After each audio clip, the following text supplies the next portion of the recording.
Livro Quem tem ouvidos, ouça.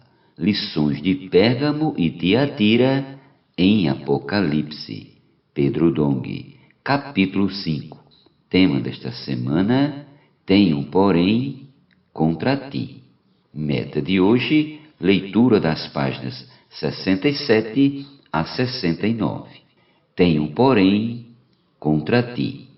No capítulo anterior, vimos como a igreja, na época de Tiatira, se fortaleceu na capital do Império Romano e se consolidou como uma grande influenciadora não só no meio religioso, como também na política. A partir de então, o sistema papal se estabeleceu na igreja, comprometendo sua natureza e essência. Neste capítulo, daremos continuidade aos detalhes da igreja em Tiatira apresentados em sua carta, tais como a destinação da carta ao anjo ou mensageiro, indicando a contraposição do espírito aos cargos e títulos, a influência de Jezabel e seus ensinamentos em detrimento dos ensinamentos dos apóstolos, o falar profético e, por fim, as consequências dessa influência e a correlação existente entre a parábola do fermento e a igreja em Tiatira, que deveria ser como uma flor de farinha, pura o suficiente para alimentar as pessoas com ensinamentos saudáveis. Os mensageiros das igrejas. Quando o Senhor nos levou a estudar as igrejas em Apocalipse, não fizemos de forma doutrinária. Nossa intenção foi considerar a história da igreja, verificar seus acertos e seus erros, de modo a não cair nos mesmos erros e armadilhas de Satanás para tentar destruir a igreja, mas seguir na linha ortodoxa, normal, em direção à consolidação final da igreja em Filadélfia, que representa a condição da igreja anelada por Deus. No primeiro século, Deus levantou sua igreja de maneira maravilhosa por meio dos 12 apóstolos, depois com o apóstolo Paulo e no final daquele século o apóstolo João. No final do primeiro século, alguns desvios já pareciam evidentes na igreja, como o amor à posição e ao cargo. Por essa razão, quando João enviou as cartas às 7 igrejas, elas foram endereçadas ao anjo da igreja, isto é, ao mensageiro. Apocalipse capítulo 1, versículo 16, versículo 20, capítulo 2, versículos 1, 8, 12, 18 e capítulo 3, versículo 1, 7 e 14. O amor por cargos e posições já havia corrompido e deteriorado o coração de muitos àquela altura. O fato de o destinatário não ter sido a liderança convencional das igrejas, e sim seus mensageiros, indica que o título e a posição não são o que importa para Deus.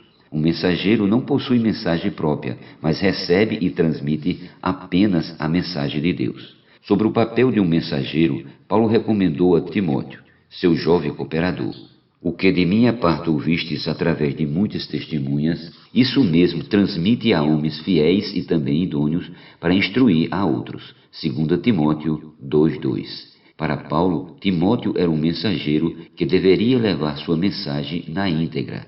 Em face disso, nós não adulteramos a mensagem que levamos de Deus, não acrescentamos nossas próprias coisas, mas somos apenas seus mensageiros. Então o Senhor usa quem é fiel nesse ponto, na era do Apocalipse. A perda do falar profético e suas consequências. Durante o primeiro século, Deus usou de maneira maravilhosa o apóstolo Paulo para trazer a revelação dos mistérios de Deus. Por meio dele, foi trazido a nós o plano de Deus para a salvação do homem. Diante disso, Satanás incitou homens que começaram a introduzir ensinamentos diferentes dos de Paulo, e no final daquele século, muitos ensinamentos surgiram e passaram a ser disseminados na igreja. 2 Coríntios 11:4, Gálatas capítulo 1, versículos do 6 ao 9 e 1 Timóteo capítulo 1, versículos do 3 ao 7.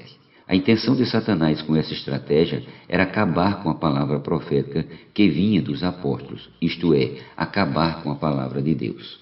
Terminada a era dos apóstolos, no final do primeiro século, não vimos mais a palavra profética sendo trazida à igreja nos séculos seguintes. Sem a palavra profética, os homens tiveram que se organizar, mas mesmo com boa intenção, deixaram de confiar no poder e autoridade do Espírito. Quem tem de falar e dar direção à igreja é o Espírito.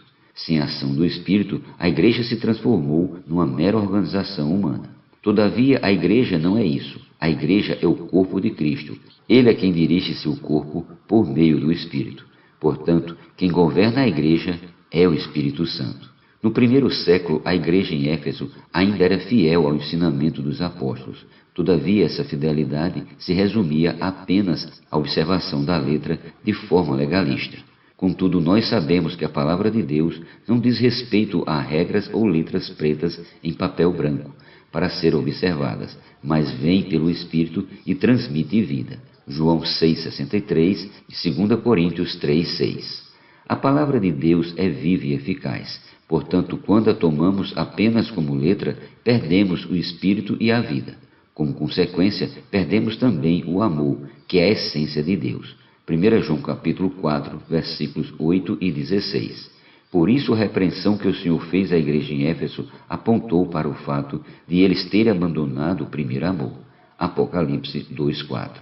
Perdendo o amor, perde-se a essência de Deus, a essência do Espírito. Romanos 5,5. A partir do segundo século, período referente ao da igreja em Esmirna, houve bastante perseguição contra a igreja. Essa foi outra tentativa de Satanás de destruir a igreja fisicamente, através do medo, pavor e intimidação. Graças a Deus, mesmo diante de tantos ataques, a igreja não foi destruída, pois suas raízes estão nos céus e não na terra. Por essa razão, ninguém consegue extirpá-la. A verdade é que quanto mais o Império Romano a perseguia, mais a igreja crescia. Entretanto, a falta da palavra profética e do governo do Espírito, somados à organização humana e hierarquia de seus líderes, acabou deteriorando o estado das igrejas. Em seguida, temos a era da igreja em Pérgamo, quando houve a união da igreja com a política, através do imperador Constantino, que adotou o cristianismo como religião do Estado. Os assuntos da igreja passaram a ser assuntos do Estado, o que trouxe muita confusão e mistura, pois a natureza da igreja é celestial, espiritual, ao passo que o Estado é terreno e sujeito ao governo humano, contrário ao governo de Deus.